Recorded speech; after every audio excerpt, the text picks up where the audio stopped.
And I am going to bring up Joseph Green to the virtual stage. Hi, Joseph. Hi, Jamila. How are you? I'm great. I'm happy to see you. I am happy to be seen by you and all of our many friends who have joined us today. Um, it's a good day. Yes, it is. Yes, it Still is. here, still Yes, fighting, still breathing. that's right. That's right. So I'm going to hand it over to you. And I want to make sure that everyone knows about all the amazing work that you're doing with LMS curriculum, in addition to the speaking engagements that you've been doing nationwide around really important topics. So I'm going to turn it over to you. Hello, everybody. My name is Joseph Green. I am extremely excited to be here with you today. I would like you to see me as a father, a artistic activist, narrative disruptor, educator, and person who believes in the power of story to make the world a better place. And there has been no more important time, I think, in my lifetime than now for the power of story to connect people across a lot of the things that are dividing us right now and intentionally and designed to divide us right now. So being here, even at the end of a very long day, I'm on the West Coast. Excuse me, I'm West Coast. I travel to the West Coast a lot, but I'm on the East Coast. I'm right outside of DC. Had a full day of work, had a wonderful experience premiering a film about the Berry Farms neighborhood. If you know anything about DC, it's a very history and storied neighborhood, and got to be at a history conference. Again, something that's super important for us to be celebrating right now. And as we come together to do this workshop around culture, I think that, you know, your words and your life experiences carry so much value and weight, and being able to create and cultivate them into something that you may be able to share with your students to inspire them to also use their voice and speak about the things that are important to them. That's what this is all about, and that's why I'm really excited to be here with We Do It for the Culture. I met Mr. Miller many moons ago. I've been working with young people for the past 15 or so years, and one of the first like legitimate things I got to do in the youth development world was help run a mentoring program here in DC. And I was hired by Jamila Sams and given a chance and introduced to a whole world of people that dedicate themselves to the enrichment and enlightenment and prosperity and inspiration of young people. So with that, I want to also honor everybody's time. I don't know where you are in the world, but we could all use a little more time back. I'm going to start this by doing a poem, just a poem that's on my heart, not necessarily attached to what we are talking about today, but in a sense it is. And I'll explain that when I'm done. I'm also with Jamila. It'd be amazing as we get into the workshop. If folks could, if you're in a position to share your face and jump on the screen, and it just makes this, virtual world a little more real. Um, but I'm gonna do my poem and then we're gonna get into it. This is called For the Choir. Don't stop preaching to the choir, for they may cease to sing. This sermon is for you. When I was a younger man, I had the honor, though I did not recognize it at the time, to listen to my great Uncle John lead the choir at Calvary Baptist Church in Chester, South Carolina. The first few times, even the familial connection failed to arouse the spirit in me. These songs were sung for souls who had known heavy, delivered at the same frequency that transformed slaves into freedom fighters, stiffened the marching spines of a million revolutionaries. I was a punk kid, runny nosed and drunk off my own individualistic interests, positioned into a place of privilege by sacrifices from forebears forgotten or never known, definitely not found within the covers of my school books. When the time was appropriate, when the preacher spouted something especially in tune with the spirit, my Uncle John just seemed to know it was time. He would begin with the call and response. Then the choir would break out into a rehearsed song, and then, as if choreographed, The entire congregation joined in. I didn't understand, couldn't comprehend. Hands closed, hands clean, eyes closed, senses dampened to the suffering surround me. I didn't even have a name for my own pain, but ain't that grace?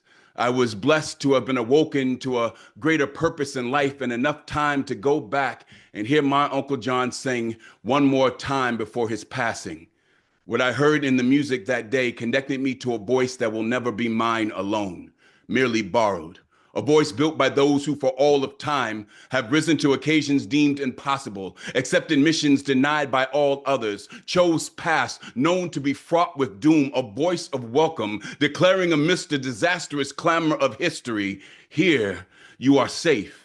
Here is where healing happens. Here you are no longer alone. A voice that shatters fear, topples regimes, and will stand next to the oppressed, mistreated, and marginalized in light or shadow until we can all be heard.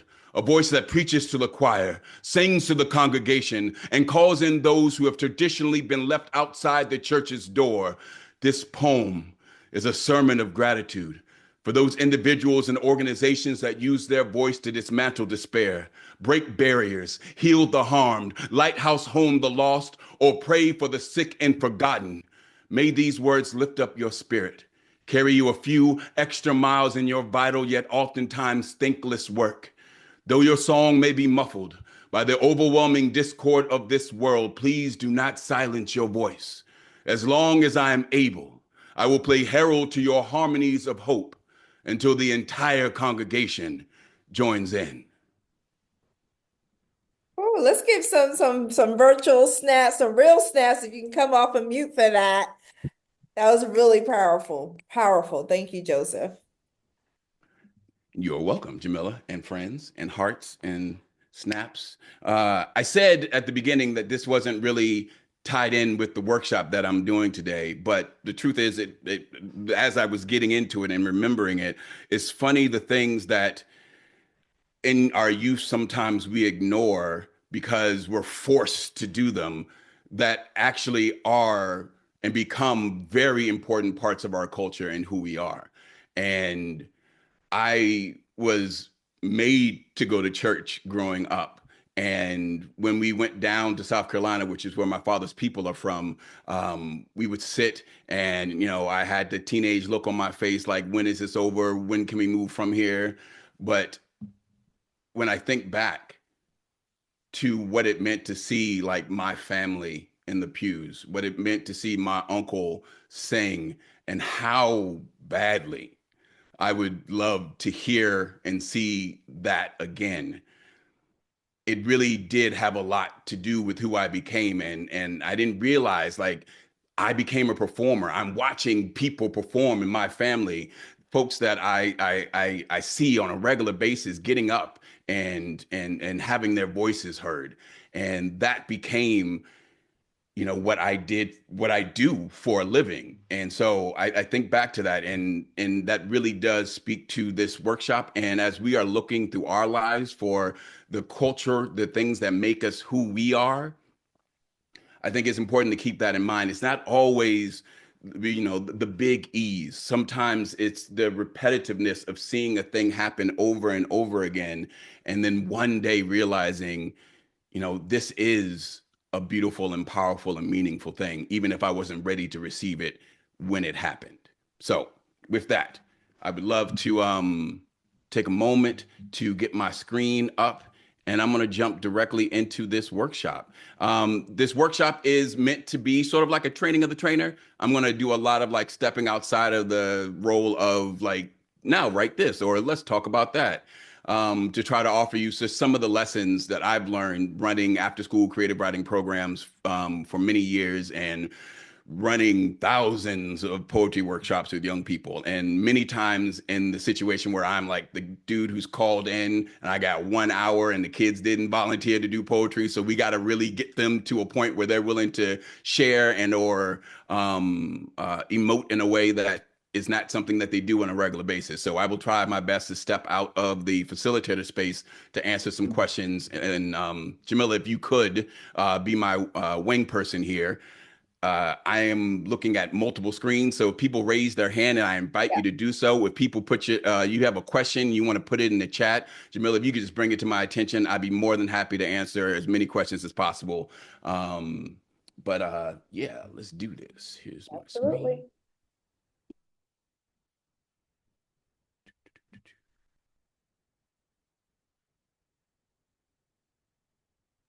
Try it now. Oh, thank you.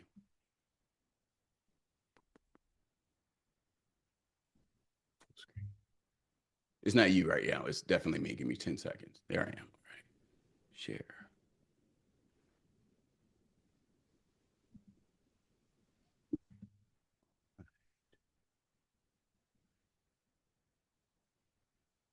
I will also add at the top of this, I am going to be recording a workshop, this workshop, for your students. So take what you will here. Also make these slides available, but it'll be like a 10-minute version of it where you'll be able to pause while they write and respond. But that will be coming out on Monday. So keep all this in mind, but I'll also be there with you quite literally when you do this workshop. So this is called They Not Like Me, inspired loosely by the song They Not Like Us. And I say loosely because though it is a heralded part of our hip hop culture to enter in these battles, I would like for this workshop to be more about bringing people together through the things that they are excited about in their own personal identities and cultures, an opportunity for us to share, to celebrate, right? So that's where I say the twist turned here. But you know, when you're working with young people nowadays, you anything to get in the door. So that's how we got in the door with the song and the movement right now. So the first thing I want to talk about, and I say talk about because I would love for people to be raising their hands and speaking out loud here. But the first question I would ask is, what is culture? In this particular space, instead of jumping in with the textbook definition, I think it's really important that young people feel the autonomy to take some of these abstract nouns that we throw around like culture and you know put their own twist and use their own language to describe it. So I do have here photos that insinuate things that culture could be, but I would take this moment now and I'm asking y'all directly, what is culture? And we have a couple folks to raise their hands or throw a couple things into the chat. That'd be awesome.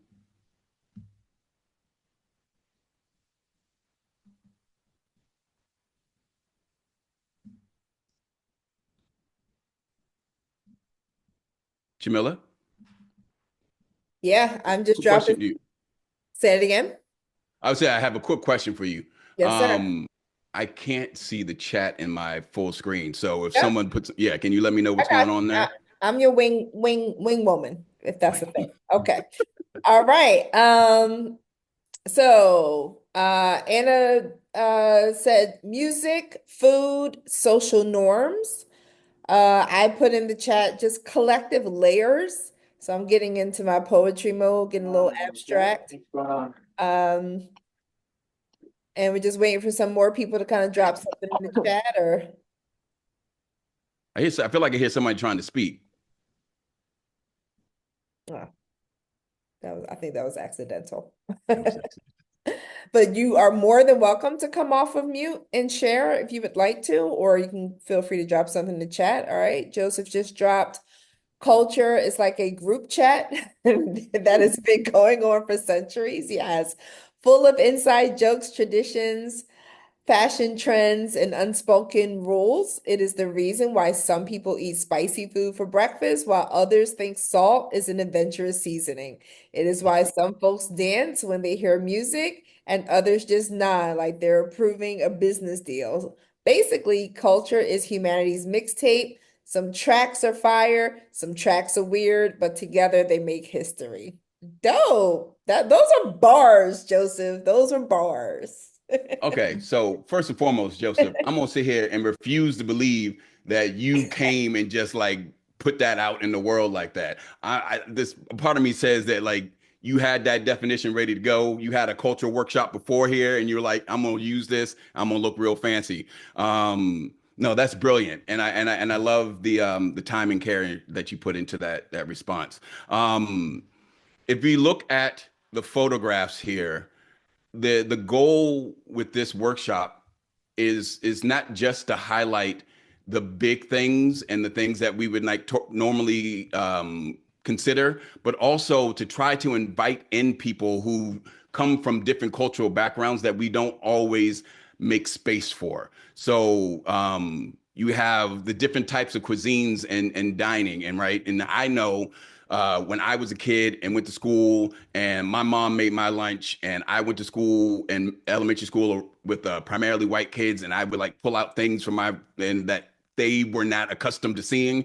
Like food was something that was a big deal in my household, but made me feel like an outsider in that space. So here's an opportunity to be like, hey, we're going to talk about food. What food traditions do you have in your house? What is the favorite meal that your mother makes? And it doesn't matter what cultural tradition you come from. This is a cultural tradition that exists in many different places, right? So we can celebrate food. Sports is a big deal in a lot of people's households. And when we get into like literary spaces, it seems like we want to kick out like physical activities that happen, but sports does mentorship. Sport does inspires people to be better versions of themselves. Young people sometimes have no other role models that they can relate to than some of their sports folks. So being able to give them the opportunity to speak about watching soccer, watching football, doing practice, doing those things, that's their culture.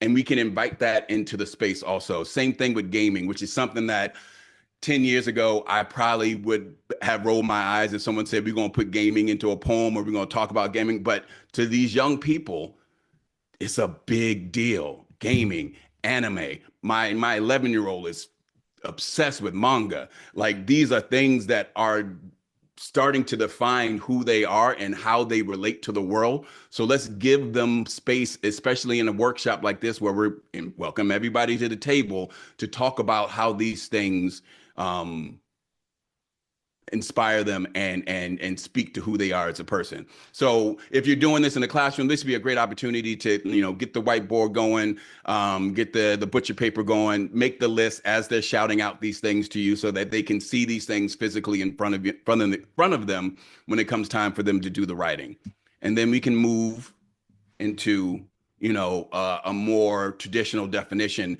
And what's great about this is that you're going to be able to point to that list on the wall that is consistent of all the things that they just came up with and say all of those things fit within this definition, right? The customs, arts, social institutions, and achievements of a particular nation, people, or other social group. And that other social group is super important here too, because we're talking about traditions that happen between friend groups. We're talking about traditions that happen between family groups. We're talking about traditions that happen within school classrooms, cities, as we saw with Compton. Like there are these traditions that are very specific to these places, that this is an opportunity to highlight, celebrate, and increase one's pride, right? A young person's pride and confidence, but also make it really cool for them to introduce these things that maybe they haven't had an opportunity to talk about in a school setting before. So we go through the definition, and then we get to the first part of the writing workshop. This is where we're going to start creating ideas. We're going to take a minute. First, the goal here is to pick a lane.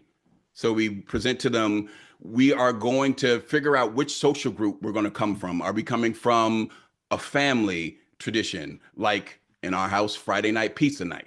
Are we coming from a personal tradition where, every time the summer comes, I shave my head? That's a personal thing that I do every year. And it's like a cleansing thing for me, and it's getting ready for the summer thing for me, as a way for me to explain something that's just personal to me. Is it a ethnic or religious thing about a country that you came from before you were here? A religious tradition that, Ramadan just ended, and that's something that a lot of people don't really have a space to talk about and celebrate. So what does Ramadan mean to you? Is that something you want to come from?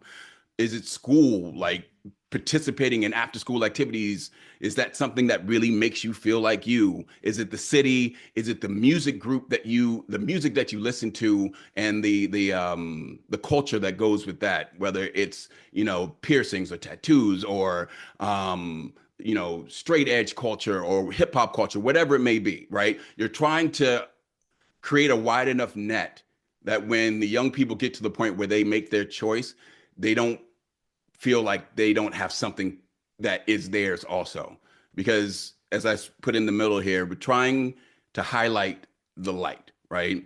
It's hard to see sometimes, and especially in spoken word and poetry spaces where, people tend to confuse or conflate authenticity with talking about the hard things that have happened to them in life. This is an opportunity for us to bring in um, a workshop and try to construct, the framework of, we're looking for things that make you smile, things that make you look back on your childhood with joy, uh, but also be ready to help those students that are having trouble. um, a lot of the classrooms I go in, we still have that, if I try, I'm being vulnerable. So meeting the young person where they are, first thing we do, give them as many options as we can pick from, and then also just be looking out for faces, people that are disengaging, and being willing to go and say, hey, after everyone gets started, offering them some more options. Pick a moment. So we picked a lane. Now we have to pick a moment. You pick the lane. Your lane is family. The moment, is it Sunday breakfast? Is it Friday night movie night? Is it going to the park every time there's a nice day outside? Is it long walks in the woods? Religious? Is it a particular religious ceremony? City? Is it a particular celebration or tradition or holiday that happens in your town, in your city? Now that we've picked the lane, our goal now is to pick a moment.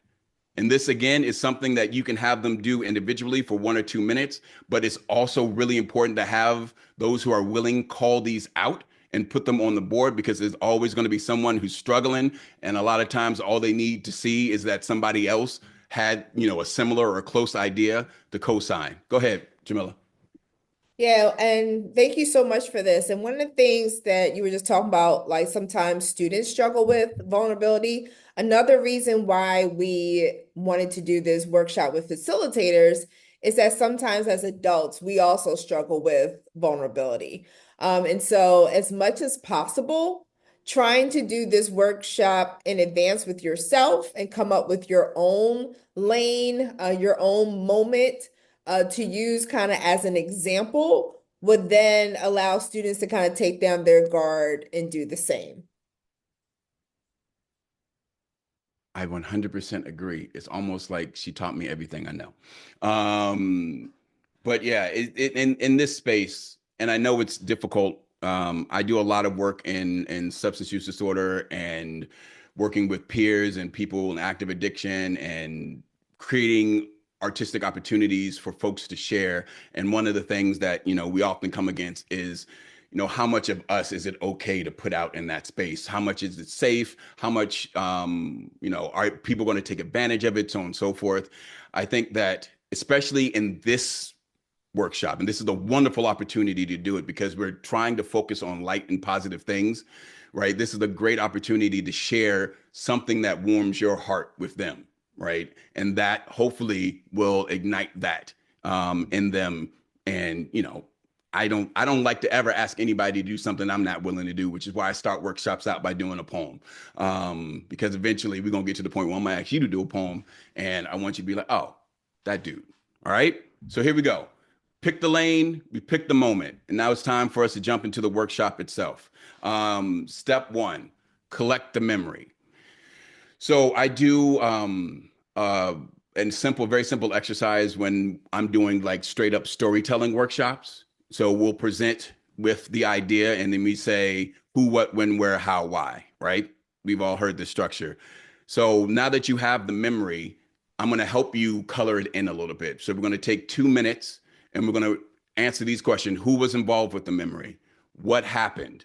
When and time did it happen? So are we going to get real specific with the day, week? Is it about when I was a young man? When is it third grade? When in time did this happen?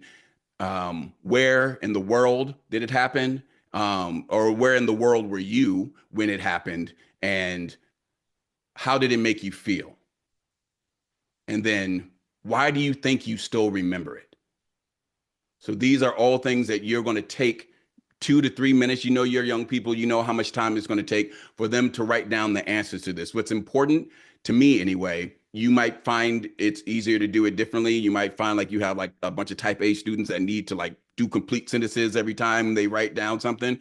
But for me, the goal here is to get enough information on paper that they can turn to another student and then share as if they're just telling a story, trying to demystify this idea of we're doing spoken word poetry or we're writing a poem and it's this like art form that I have to know all the rules to, when in fact, this is just narrative work. This is just telling a story as we usually do. And the hardest part here is getting that story. Once we get that story, we can go in and we can chop it up and we can talk about line breaks and enjambment and adding metaphor and things of that sort. But the hardest part in general is getting that story down on paper. One of my favorite quotes is, "You can't edit what you don't write."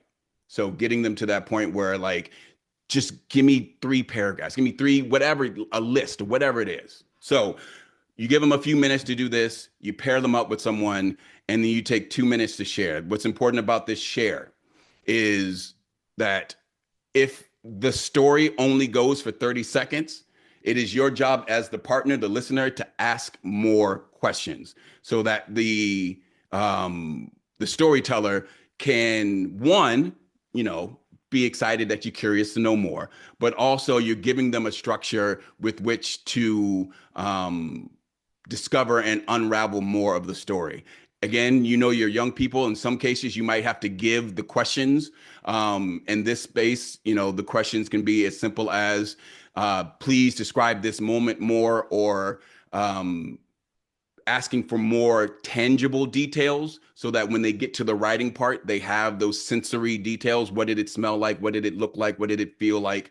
You know, your students are, they, you know, they like to share a lot. You might not have to guide, but sometimes you got to, you know, hand them some tools in that case. So this has been 4 to 6 minutes have gone by.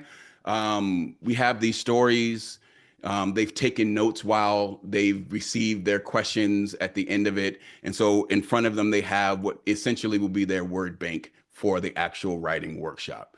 And what's great about this is that you can now, a as a teacher, you can give them several options on how to work with the words that are in front of them. Um, 2 lanes that we can exist in here. 15 minutes to write, 10 complete thoughts or ideas, not necessarily sentences, just 10 complete thoughts. You can make that 5. Again, you know, you're young people. Keep writing until the time is up. If you get struck, if you get stuck or run out of things to say, pick another identity. I meant to change this, kind of took these, I take these 15 minutes and these words from workshop to workshop. I should have changed it to culture. But your cultural moments, if you run out of things to say about one, jump to another one, right? And it's called a rough draft for a reason. Don't worry about spelling. Don't worry about where the words land on the page. Don't worry about you know, grammatical mistakes or anything of that sort. In this space, in this moment, in this time, the only thing that matters is that you are sharing your truth. You can offer them prompts. Prompt 1, my culture was, is. And then start looking at your list of who, what, when, where, why, and start wherever it is that feels most natural to you. My culture is Saturday mornings, riding bikes every day with my dad. And then using those sensory details to bring in how it made you feel, what it looked like, what it felt like.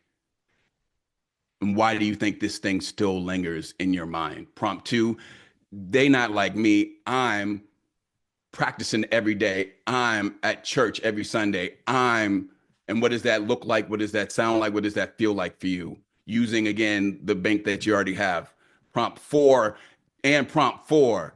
The first prompt four, we call it prompt A four. It's supposed to be prompt three. Prompt three, back in the day, right? And this would be maybe a funny or a nice one for you to describe what it was like for you. Back in the day, we had to take the bus to get to the arcade, putting quarters in, and the kids are arcade quarters. What are you talking about? We use our iPhones to get video games working now. But an opportunity for you to speak about that back in the day, depending on the age of your students, right?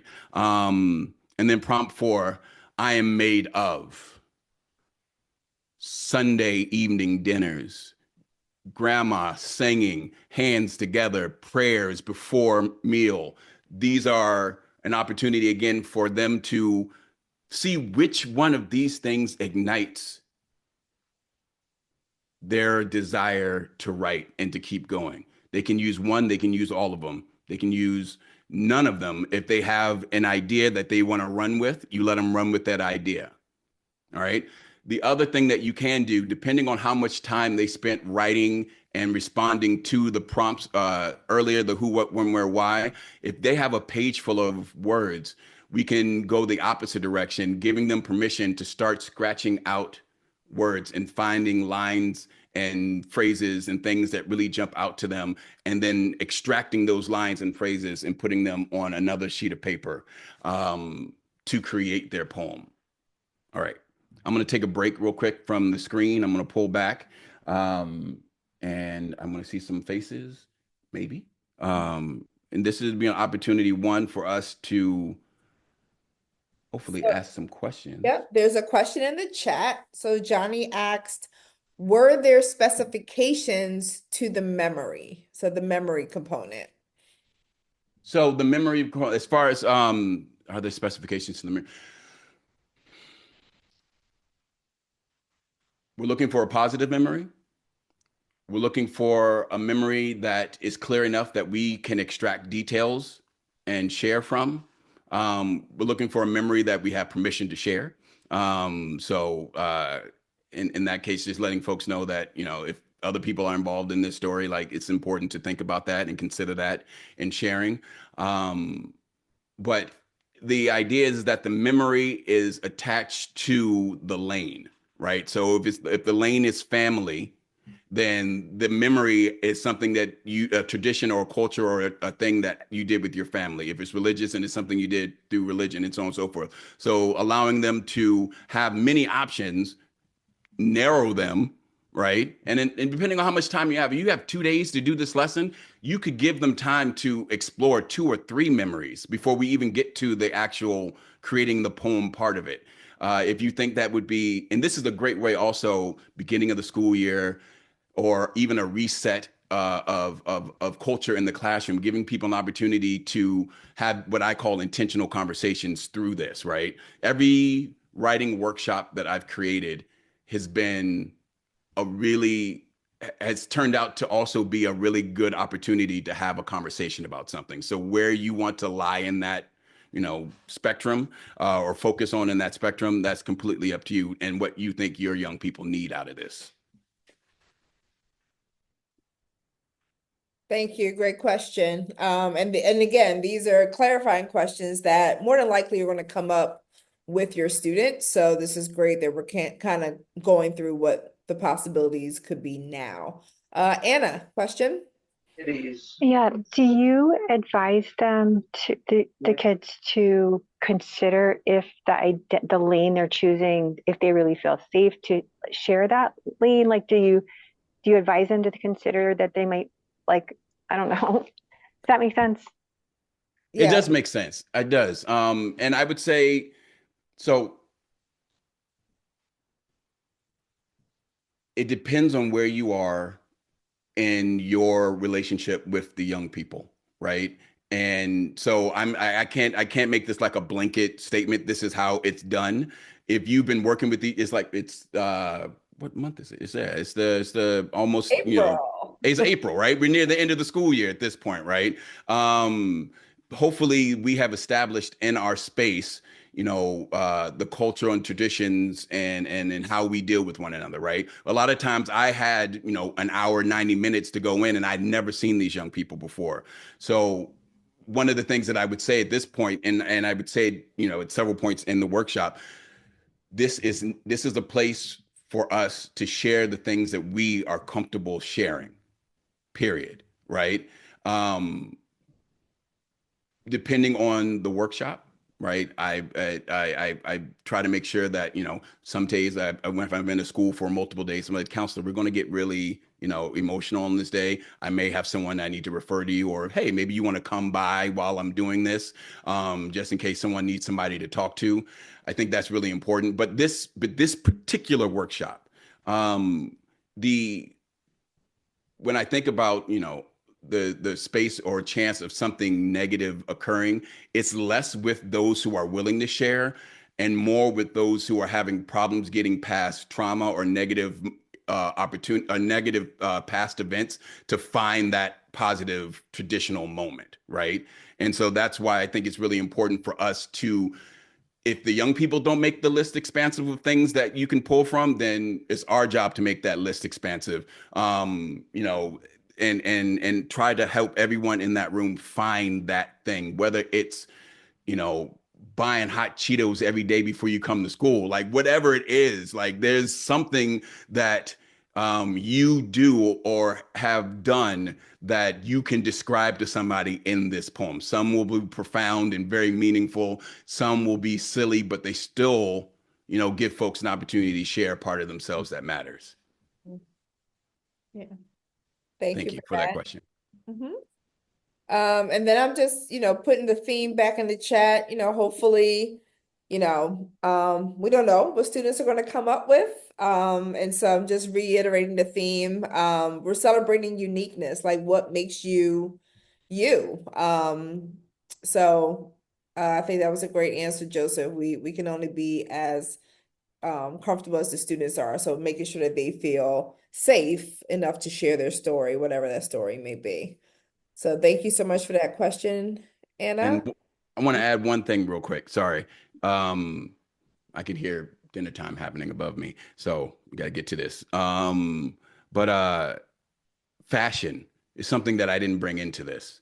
And I think that even like when we think about the things that young people have autonomy over, fashion is one of those things, right? So that's something else that you can put on that list that I think many of them will be able to relate to. Fashion, jewelry, hairstyle, makeup, whatever it may be.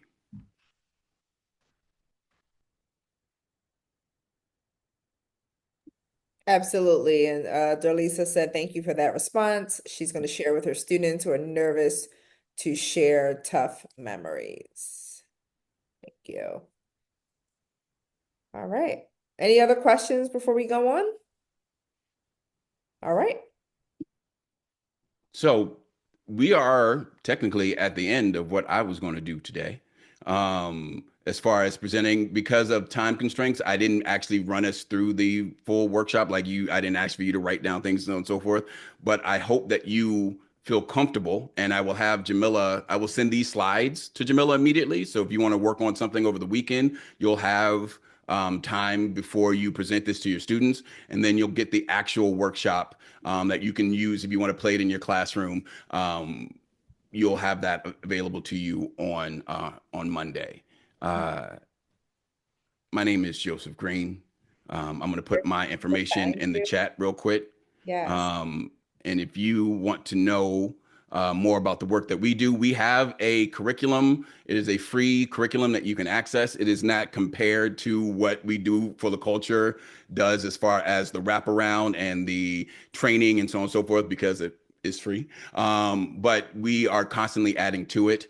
And it is primarily made for creative writing and using contemporary artists. Like we already have our Super Bowl one up that based off of what happened in that space. And there you go, lmscurriculum.com. If you want to know more information, you can put your email address in there. We'll send you when we have new things come out. We don't send out nearly as many emails as we have been professionally advised to do, so don't have to worry about getting bothered by us. But yeah, so we have video workshops. We have poems on there that you can use as source material for young people, poems by young people. And Jamila's picture, which like we had no color on the site, and then we put her picture, and then it just like magically exploded all the colors on our site, and now it looks really nice. But yeah, thank you for popping that up on screen. My Yep. email is here. And I dropped the link in the chat. Um, and yeah, I really encourage all of you to come up with your own poems as a sample. And so I started kind of drafting mine. So I had a similar experience. And so I'm going to actually work on my poem because I was the outsider in the lunchroom. My mother is from Bermuda, and so and then my dad's from New York, and so when she was going to school, they didn't have like traditional lunch meat as as we do here in the States. So I had raisin bread, cheese, and butter sandwiches, which as a third grader was super in Philadelphia was super embarrassing. But yeah, so I think I'm gonna flush my poem out and get ready. That's what's up. I look forward to hopefully being in contact with some of you all, and I can't wait to see what your students produce. It's going to be a great opportunity. Like as I said at the top of this, there's no greater time in my lifetime for us to make sure we are creating spaces where young people feel safe to express themselves. It is the most important thing, because if they don't have the language to talk about what's happening to them, how are they going to make the change in the world we're going to need them to make, to fight back against what we now have to fight back against? So thank you you could have been anywhere else in the world, but you decided to be here with us, and that means something. So thank you for that. Absolutely. Thank you so much, Joseph. Let's give a virtual, clap or, emoji in the chat or whatever. Feel free to come off of off mute. Thank you so much, Joseph. And I think some of you put your emails in the chat, but I think Joseph was saying when I had the website up, you could put your email on his website and then you can have access to the curriculum. So some people did sign up on your site already, Joseph. Great. Bang. Appreciate y'all. All right, thank you all. Don't forget, Slam and Share starts now. So you can start working with your students. On our website, you can submit their 90-second videos. We will have permission slips for parents to share via social media. And the winner gets a $100 gift card. There are also sample poems that students have submitted in the past that are on the website for We Do It for the Culture. All right. Any questions? All right. Wonderful. Good night, Thank you so everyone. much. Take care. Thank you. Thank Have a you. great weekend. Thank You you. too.